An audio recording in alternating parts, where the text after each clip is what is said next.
Un juge s'est moqué d'un homme innocent atteint du syndrome de Down jusqu'à ce qu'il appelle son père, le procureur général le plus redouté. La majestueuse salle d'audience dominait l'accusé, ses piliers de marbre et ses murs lambrissés de chêne résonnant des murmures du public.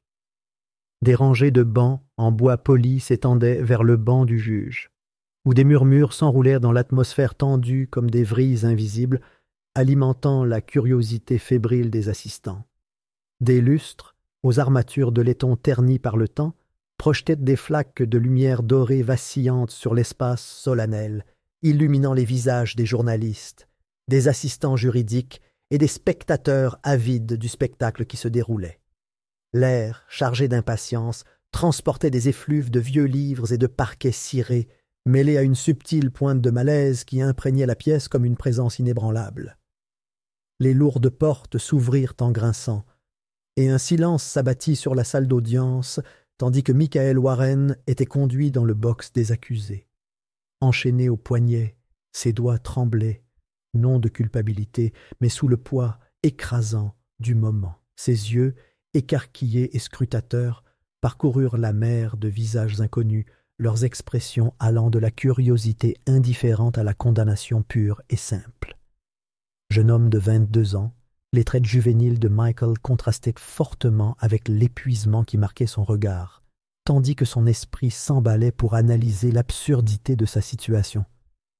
Ses vêtements, un costume mal ajusté, arrangé à la hâte par son avocat commis d'office, pendaient librement sur sa silhouette, accentuant encore sa vulnérabilité. Il déglutit difficilement, la gorge sèche, et lutta contre la panique grandissante qui lui serrait la poitrine. Le juge Harold Grayson, imposante silhouette derrière le banc en acajou poli, leva son marteau et frappa le podium avec un craquement retentissant. Le bruit traversa la salle d'audience comme une lame, faisant taire les murmures en un instant. Ses traits anguleux, accentués par le profond sillon de son front, exprimaient une impatience calculée. Homme tristement célèbre pour ses jugements impitoyables et ses préjugés à peine voilés, Grayson avait présidé des procès qui avaient laissé des innocents ruinés et des coupables indemnes. Il observe la salle avec un détachement froid avant de poser son regard sur Michael, ses lèvres légèrement retroussées comme s'il avait déjà rendu son verdict avant même le début du procès. Cette affaire avait déjà suscité une attention nationale.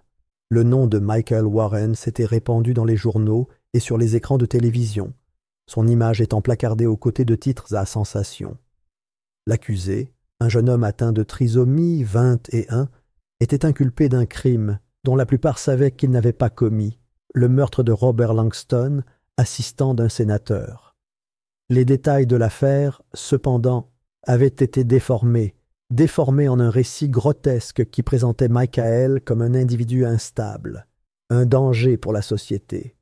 Les personnes au pouvoir l'avaient considéré comme un bouc émissaire facile, sa maladie manipulée à leur profit, un pion sacrifié à un plan plus vaste que la plupart ne pouvaient encore comprendre. Le procureur Paul Matters s'avança avec une assurance éprouvée, son costume bleu marine impeccable, son attitude dégageant une maîtrise absolue. Son regard bleu perçant, froid et calculateur, parcourut la salle avant de tourner son attention vers le jury. Avec une précision mesurée, il commença sa plaidoirie, d'une voix douce et ferme, enveloppant ses mots d'une vérité indéniable. Il dépeignit Michael non pas comme une victime, mais comme une bombe à retardement, un jeune homme instable dont les accès de colère étaient bien connus, une menace dont la nature imprévisible avait finalement dégénéré en tragédie. L'avocat commis d'office de Michael était assis, raide, à ses côtés, le poids de l'affaire pesant sur ses épaules. Homme au regard las et au costume mal ajusté, il paraissait aussi dépassé qu'il se sentait. La défense avait eu peu de temps pour se préparer. L'affaire avait été traitée à toute vitesse, et les preuves, au mieux fragiles, n'avaient pratiquement pas été contestées. La puissance de l'État les dominait, sa force implacable écrasant toute tentative de résistance avant même qu'elle ne prenne de l'ampleur. Les doigts de l'avocat tambourinaient anxieusement sur son bloc-notes, cherchant un angle, une lueur d'espoir au milieu d'une bataille sans issue. Des murmures parcoururent la salle, une vague de spéculation et de doute. Pourquoi le juge était-il si pressé d'aller de l'avant malgré les incohérences flagrantes des preuves? Pourquoi Michael avait-il été pris pour cible si impitoyablement? La réponse se cachait sous la surface, cachée dans l'ombre du pouvoir, là où la corruption était profonde et où la vérité n'était qu'un inconvénient à enfouir. Rares étaient ceux qui connaissaient l'ampleur du complot qui se resserrait autour du sort de Michael, une toile tissée avec une précision méticuleuse dont les fils atteignaient les plus hautes fonctions du gouvernement. Pour ceux qui orchestraient la tromperie, Michael était remplaçable, son innocence sans importance, sa conviction un rouage nécessaire d'une machine bien plus vaste. Le public regardait avec une attention captivée, retenant son souffle comme s'il anticipait le moment où le marteau allait tomber. Certains étaient venus en quête de justice, d'autres simplement divertis par les artifices du système judiciaire. Mais sous ce spectacle, la vérité restait obscurcie, enfouie sous des couches de tromperie. Assis là, les mains jointes sur ses genoux, Michael était absolument certain d'une chose. Il était seul dans une bataille qu'il n'avait jamais demandé à livrer. La majestueuse salle d'audience dominait l'accusé, ses piliers de marbre et ses murs lambrissés de chêne résonnant des murmures du public. Des rangées de bancs en bois poli s'étendaient vers le siège du juge, où des murmures s'enroulaient dans l'atmosphère tendue comme des vrilles invisibles, alimentant la curiosité fébrile des personnes présentes. Des lustres, dont les cadres en laiton étaient ternis par le temps, projetaient des flaques de lumière dorée vacillantes sur l'espace solennel, illuminant les visages des journalistes, des assistants juridiques et des spectateurs avides du spectacle qui se déroulait. L'air, chargé d'impatience, transportait le parfum des vieux livres et des parquets cirés, mêlés à la subtile pointe de malaise qui imprégnait la pièce comme une présence inébranlable.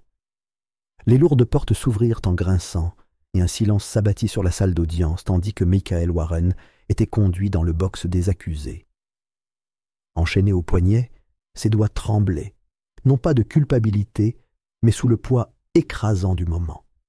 Ses yeux, écarquillés et scrutateurs, parcoururent la mer de visages inconnus, leurs expressions allant de la curiosité indifférente à la condamnation pure et simple. Jeune homme de 22 ans, les traits juvéniles de Michael contrastaient fortement avec l'épuisement qui marquait son regard, son esprit s'empressant de comprendre l'absurdité de sa situation. Ses vêtements, un costume mal ajusté, arrangé à la hâte par son avocat commis d'office, pendaient librement sur sa silhouette, accentuant encore sa vulnérabilité. Il déglutit difficilement, la gorge sèche, et lutta contre la panique qui lui serrait la poitrine. Le juge Harold Grayson, une silhouette imposante derrière le banc en acajou poli, leva son marteau et frappa le podium avec un claquement retentissant. Le bruit traversa la salle d'audience comme une lame, faisant taire les murmures en un instant. Ses traits anguleux, accentués par le profond sillon de son front, exprimèrent une impatience calculée. Homme tristement célèbre pour ses jugements impitoyables et ses préjugés à peine voilés, Grayson avait présidé des procès qui avaient laissé des innocents ruinés et des coupables indemnes. Il observe la salle avec un détachement froid avant de poser son regard sur Michael, ses lèvres légèrement retroussées comme s'il avait déjà rendu son verdict avant même le début du procès. Cette affaire avait déjà suscité une attention nationale. Le nom de Michael Warren s'était répandu dans les journaux et sur les écrans de télévision, son image étant placardée aux côtés de titres à sensation. L'accusé, un jeune homme atteint de trisomie 21, était inculpé d'un crime dont la plupart savaient qu'il n'avait pas commis, le meurtre de Robert Langston, assistant d'un sénateur.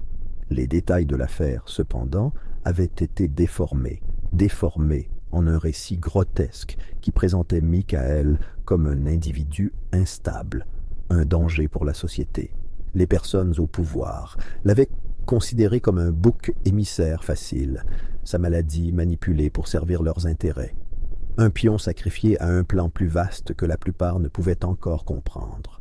Le procureur, Paul Mathers, s'avança avec une assurance éprouvée, son costume bleu marine impeccable, son attitude dégageant une maîtrise absolue. Son regard bleu perçant, froid et calculateur, parcourut la salle avant de tourner son attention vers le jury. Avec une précision mesurée, il commença sa plaidoirie, d'une voix douce et ferme, enveloppant ses mots d'une vérité indéniable. Il dépeignit Michael non pas comme une victime, mais comme une bombe à retardement. Un jeune homme instable dont les accès de colère étaient bien connus, une menace dont la nature imprévisible avait finalement dégénéré en tragédie. L'avocat commis d'office de Michael était assis, raide, à ses côtés, le poids de l'affaire pesant sur ses épaules. Homme au regard las et au costume mal ajusté, il paraissait aussi dépassé qu'il se sentait.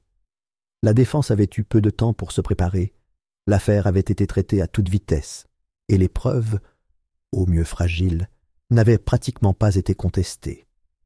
La puissance de l'État planait sur eux, sa force implacable écrasant toute tentative de résistance avant même qu'elle ne prenne de l'ampleur. Les doigts de l'avocat tambourinaient anxieusement sur son bloc-notes, son esprit cherchant un angle d'attaque, une lueur d'espoir au milieu d'une bataille désespérée. Des murmures parcoururent la salle, une vague de spéculation et de doute. Pourquoi le juge était-il si impatient d'aller de l'avant malgré les incohérences flagrantes des preuves? Pourquoi Michael avait-il été pris pour cible si impitoyablement? La réponse se cachait sous la surface, cachée dans l'ombre du pouvoir, là où la corruption était profonde et où la vérité n'était qu'un inconvénient à enfouir. Rares étaient ceux qui connaissaient l'ampleur du complot qui se resserrait autour du sort de Michael, une toile tissée avec une précision méticuleuse, dont les fils atteignaient les plus hautes fonctions du gouvernement. Pour ceux qui orchestraient la tromperie, Michael était sacrifiable, son innocence sans importance, sa conviction un rouage nécessaire d'une machine bien plus vaste. Il y a 2 semaines, un informateur confidentiel au sein de la police avait découvert des informations troublantes. Le sénateur Graham Wallace, une personnalité politique influente, avait commandité l'assassinat de Robert Langston en personne. Langston était sur le point de révéler un vaste scandale de corruption impliquant Wallace, plusieurs juges de haut rang et de hauts responsables des forces de l'ordre. Dans une tentative désespérée de dissimuler la vérité, Wallace avait orchestré la mort de Langston, usant de son influence pour piéger une cible facile, Michael. Alors que le procès de Michael progressait, des forces invisibles travaillaient sans relâche pour obtenir sa condamnation. La police avait dissimulé des preuves clés, l'équipe de police scientifique avait fabriqué des empreintes digitales et des témoins avaient été contraints au silence. Même les médias avaient été achetés, ne diffusant que le récit que Wallace et ses alliés souhaitaient que le public entende. Le juge Grayson, collaborateur de longue date de Wallace, se délectait de l'affaire, ne dissimulant pas son mépris pour Michael. Il esquissa un sourire narquois, tandis que le jeune homme peinait à comprendre la procédure, ricanant souvent à voix basse dès que la défense de Michael vacillait. Mais vint le moment qui changea tout. Pendant une pause, le juge Grayson se pencha en avant, la voix empreinte de moquerie. Il se demanda si Michael comprenait ce qui se passait, d'un ton teinté de condescendance. Il ricana en disant que Michael avait sa place dans une maison, pas dans une salle d'audience. Les spectateurs furent stupéfaits par cette cruauté. Michael trembla, agrippé à la rambarde du box des accusés. Puis, ses lèvres tremblèrent lorsqu'il prononça quelque chose qui fit vaciller le sourire narquois du juge. Il voulait son père. L'amusement de Grayson s'intensifia. Il insista davantage, exigeant de savoir qui était le père de Michael. Peut-être un concierge? Un employé de magasin? Peut-être un... Dès que la réponse quitta les lèvres de Michael, un lourd silence s'abattit sur la salle d'audience. Son père était le procureur général, Marcus Warren. Le visage du juge devint d'une pâleur que même l'éclairage intense du plafond ne pouvait dissimuler. La majestueuse salle d'audience dominait l'accusé, ses piliers de marbre et ses murs lambrissés de chaînes, résonnant des murmures du public. Des rangées de bancs en bois poli s'étendèrent vers le banc du juge, où des murmures s'enroulaient dans l'atmosphère tendue comme des vrilles invisibles, alimentant la curiosité fébrile des assistants. Des lustres, aux armatures de laiton ternies par le temps, projetaient des flaques de lumière dorée vacillantes sur l'espace solennel, illuminant les visages des journalistes, des assistants juridiques et des spectateurs avides du spectacle qui se déroulait. L'air chargé d'impatience transportait des effluves de vieux livres et de parquets cirés, mêlés à une subtile pointe de malaise qui imprégnait la pièce comme une présence inébranlable. Les lourdes portes s'ouvrirent en grinçant, et un silence s'abattit sur la salle d'audience, tandis que Michael Warren était conduit dans le box des accusés. Enchaîné au poignet, ses doigts tremblaient, non de culpabilité, mais sous le poids écrasant du moment. Ses yeux, écarquillés et scrutateurs, parcoururent la mer de visages inconnus, leurs expressions allant de la curiosité indifférente à la condamnation pure et simple. Jeune homme de 22 ans, les traits juvéniles de Michael contrastaient fortement avec l'épuisement qui marquait son regard, tandis que son esprit s'emballait pour analyser l'absurdité de sa situation. Ses vêtements, un costume mal ajusté, arrangé à la hâte par son avocat commis d'office, pendaient librement sur sa silhouette, accentuant encore sa vulnérabilité. Il déglutit difficilement, la gorge sèche, et lutta contre la panique grandissante qui lui serrait la poitrine. Le juge Harold Grayson, imposante silhouette derrière le banc en acajou poli, leva son marteau et frappa le podium avec un craquement retentissant. Le bruit traversa la salle d'audience comme une lame, faisant taire les murmures en un instant. Ses traits anguleux, accentués par le profond sillon de son front, exprimaient une impatience calculée. Homme tristement célèbre pour ses jugements impitoyables et ses préjugés à peine voilés, Grayson avait présidé des procès qui avaient laissé des innocents ruinés et des coupables indemnes.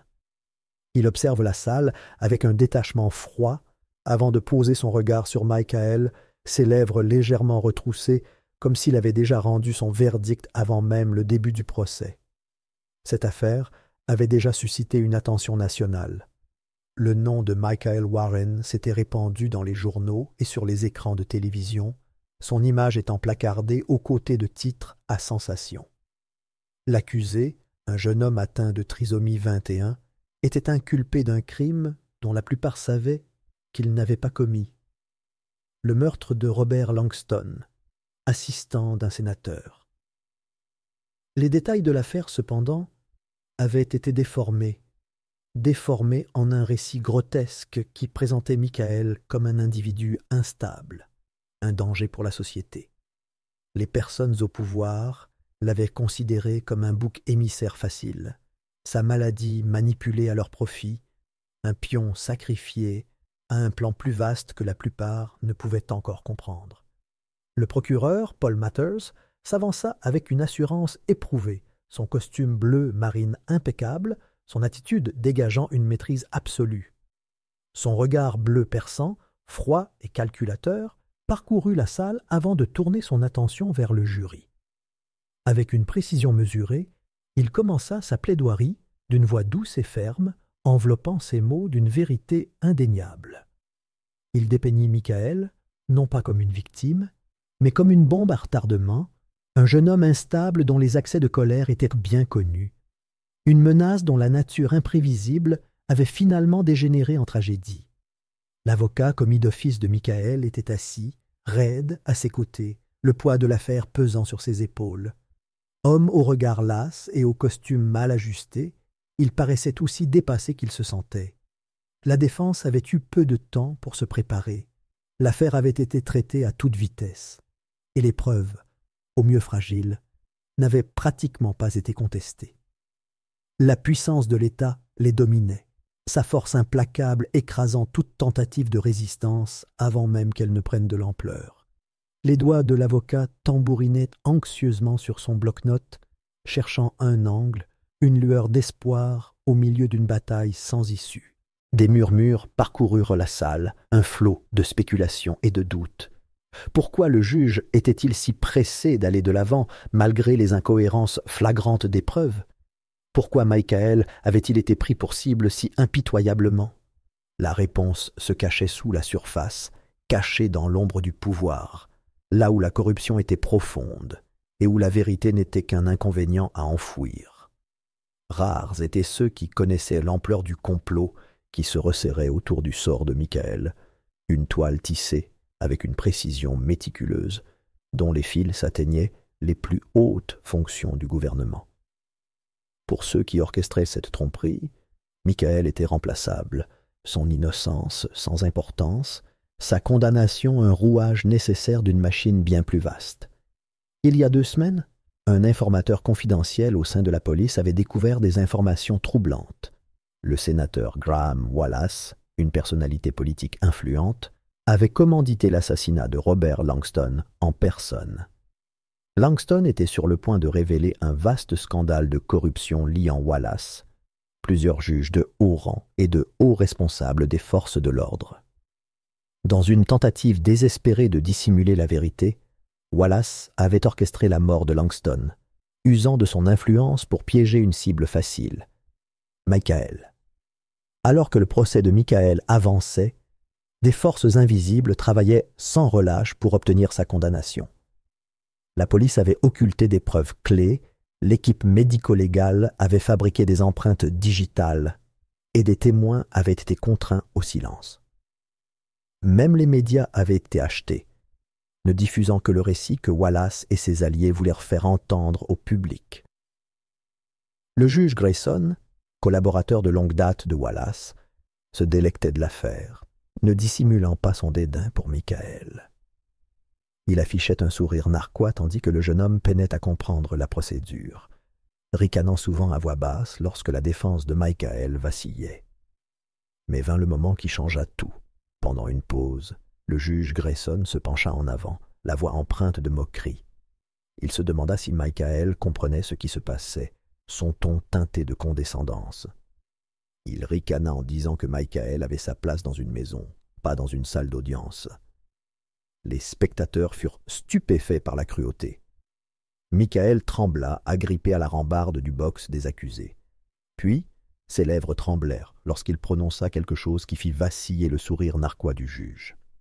Il voulait son père. L'amusement de Grayson s'intensifia. Il insista davantage, exigeant de savoir qui était le père de Michael. Peut-être un concierge? Un employé de magasin? Peut-être un... Dès que la réponse quitta les lèvres de Michael, un lourd silence s'abattit sur la salle d'audience. Son père était le procureur général Marcus Warren. Le visage du juge devint d'une pâleur que même la lumière crue du plafond ne parvint pas à dissimuler. Un murmure d'incrédulité parcourut la salle d'audience. Le procureur général, le Marcus Warren, l'un des juristes les plus redoutés du pays, l'homme qui avait personnellement fait tomber d'innombrables fonctionnaires corrompus et entreprises criminelles? Le juge Grayson déglutit difficilement. C'était un nom qui imposait un pouvoir, un nom que même l'influence de Wallace ne pouvait faire taire. Quelques minutes plus tard, les portes du tribunal s'ouvrirent brusquement. Marcus Warren, vêtu d'un costume sombre sur mesure, entra avec une autorité qui fit frissonner les complices du complot. Son regard brûlait d'une fureur glaciale, fixé sur le juge Grayson. Il se demanda si le juge s'était moqué de son fils, d'une voix calme mais imprégnée d'une indéniable menace. Grayson bégaya, les lèvres soudainement sèches, cherchant ses mots avant que Marcus ne l'interrompe, déclarant qu'il avait terminé. Avec effet immédiat, il prenait le contrôle de l'affaire. Le changement de pouvoir était palpable. L'accusation vacillait, sa confiance autrefois inébranlable s'effritant. La salle d'audience, autrefois orchestrée pour la chute de Michael, était désormais devenue un champ de bataille où Marcus Warren avait tous les atouts en main. À la reprise du procès, les preuves furent réexaminées, cette fois sous l'œil méticuleux de Marcus. Les témoins contraints commencèrent à se rétracter. Les experts médico-légaux, craignant des accusations de parjure, ont admis que les preuves avaient été falsifiées. L'affaire, fabriquée de toutes pièces, a commencé à s'effondrer. Mais Marcus savait qu'il ne s'agissait pas seulement de son fils. Il s'agissait de démanteler la corruption qui avait corrompu le système pendant trop longtemps. La majestueuse salle d'audience dominait l'accusé, ses piliers de marbre et ses murs lambrissés de chêne, résonnant des murmures du public. Des rangées de bancs en bois poli s'étendaient vers le banc du juge, où des murmures s'enroulaient dans l'atmosphère tendue comme des vrilles invisibles, alimentant la curiosité fébrile des assistants. Des lustres, aux armatures de laiton ternies par le temps, projetaient des flaques de lumière dorée vacillantes sur l'espace solennel, illuminant les visages des journalistes, des assistants juridiques et des spectateurs avides du spectacle qui se déroulait. L'air chargé d'impatience transportait des effluves de vieux livres et de parquets cirés, mêlés à une subtile pointe de malaise qui imprégnait la pièce comme une présence inébranlable. Les lourdes portes s'ouvrirent en grinçant, et un silence s'abattit sur la salle d'audience tandis que Michael Warren était conduit dans le box des accusés. Enchaîné au poignet, ses doigts tremblaient, non de culpabilité, mais sous le poids écrasant du moment.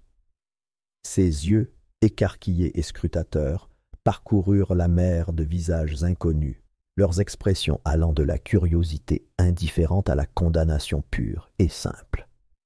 Jeune homme de 22 ans, les traits juvéniles de Michael contrastèrent fortement avec l'épuisement qui marquait son regard, tandis que son esprit s'emballait pour analyser l'absurdité de sa situation. Ses vêtements, un costume mal ajusté, arrangé à la hâte par son avocat commis d'office, pendaient librement sur sa silhouette, accentuant encore sa vulnérabilité. Il déglutit difficilement, la gorge sèche, et lutta contre la panique grandissante qui lui serrait la poitrine. Le juge Harold Grayson, imposante silhouette derrière le banc en acajou poli, leva son marteau et frappa le podium avec un craquement retentissant. Le bruit traversa la salle d'audience comme une lame, faisant taire les murmures en un instant. Ses traits anguleux, accentués par le profond sillon de son front, exprimaient une impatience calculée. Homme tristement célèbre pour ses jugements impitoyables et ses préjugés à peine voilés, Grayson avait présidé des procès qui avaient laissé des innocents ruinés et des coupables indemnes. Il observe la salle avec un détachement froid avant de poser son regard sur Michael, ses lèvres légèrement retroussées comme s'il avait déjà rendu son verdict avant même le début du procès. Cette affaire avait déjà suscité une attention nationale. Le nom de Michael Warren s'était répandu dans les journaux et sur les écrans de télévision, son image étant placardée aux côtés de titres à sensation. L'accusé, un jeune homme atteint de trisomie 21, était inculpé d'un crime dont la plupart savaient qu'il n'avait pas commis, le meurtre de Robert Langston, assistant d'un sénateur. Les détails de l'affaire, cependant, avaient été déformés en un récit grotesque qui présentait Michael comme un individu instable, un danger pour la société. Les personnes au pouvoir l'avaient considéré comme un bouc émissaire facile, sa maladie, manipulée à leur profit, un pion sacrifié à un plan plus vaste que la plupart ne pouvaient encore comprendre. Le procureur, Paul Mathers, s'avança avec une assurance éprouvée, son costume bleu marine impeccable, son attitude dégageant une maîtrise absolue. Son regard bleu perçant, froid et calculateur, parcourut la salle avant de tourner son attention vers le jury. Avec une précision mesurée, il commença sa plaidoirie d'une voix douce et ferme, enveloppant ses mots d'une vérité indéniable. Il dépeignit Michael non pas comme une victime, mais comme une bombe à retardement, un jeune homme instable dont les accès de colère étaient bien connus, une menace dont la nature imprévisible avait finalement dégénéré en tragédie. L'avocat commis d'office de Michael était assis, raide, à ses côtés, le poids de l'affaire pesant sur ses épaules. Homme au regard las et au costume mal ajusté, il paraissait aussi dépassé qu'il se sentait. La défense avait eu peu de temps pour se préparer. L'affaire avait été traitée à toute vitesse, et les preuves, au mieux fragiles, n'avaient pratiquement pas été contestées. La puissance de l'État les dominait, sa force implacable écrasant toute tentative de résistance avant même qu'elle ne prenne de l'ampleur. Les doigts de l'avocat tambourinaient anxieusement sur son bloc-notes, cherchant un angle, une lueur d'espoir au milieu d'une bataille sans issue. Des murmures parcoururent la salle, un flot de spéculations et de doutes. Pourquoi le juge était-il si pressé d'aller de l'avant malgré les incohérences flagrantes des preuves? Pourquoi Michael avait-il été pris pour cible si impitoyablement? La réponse se cachait sous la surface, cachée dans l'ombre du pouvoir, là où la corruption était profonde et où la vérité n'était qu'un inconvénient à enfouir. Rares étaient ceux qui connaissaient l'ampleur du complot qui se resserrait autour du sort de Michael, une toile tissée avec une précision méticuleuse dont les fils atteignaient les plus hautes fonctions du gouvernement. Pour ceux qui orchestrèrent cette tromperie, Michael était remplaçable, son innocence sans importance, sa condamnation un rouage nécessaire d'une machine bien plus vaste. Il y a 2 semaines, un informateur confidentiel au sein de la police avait découvert des informations troublantes. Le sénateur Graham Wallace, une personnalité politique influente, avait commandité l'assassinat de Robert Langston en personne. Langston était sur le point de révéler un vaste scandale de corruption liant Wallace, plusieurs juges de haut rang et de hauts responsables des forces de l'ordre. Dans une tentative désespérée de dissimuler la vérité, Wallace avait orchestré la mort de Langston, usant de son influence pour piéger une cible facile, Michael. Alors que le procès de Michael avançait, des forces invisibles travaillaient sans relâche pour obtenir sa condamnation.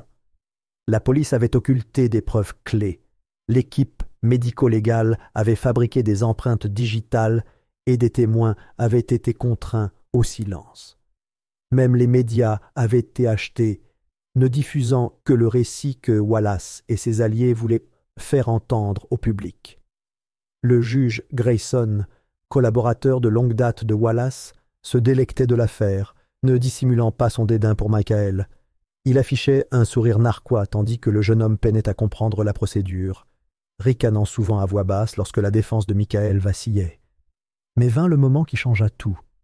Pendant une pause, le juge Grayson se pencha en avant, la voix empreinte de moquerie. Il se demanda si Michael comprenait ce qui se passait, son ton teinté de condescendance. Il ricana en disant que Michael avait sa place dans une maison, pas dans une salle d'audience. Les spectateurs furent stupéfaits par la cruauté. Michael trembla, agrippé à la rambarde du box des accusés. Puis ses lèvres tremblèrent lorsqu'il prononça quelque chose qui fit vaciller le sourire narquois du juge. Il voulait son père. L'amusement de Grayson s'intensifia.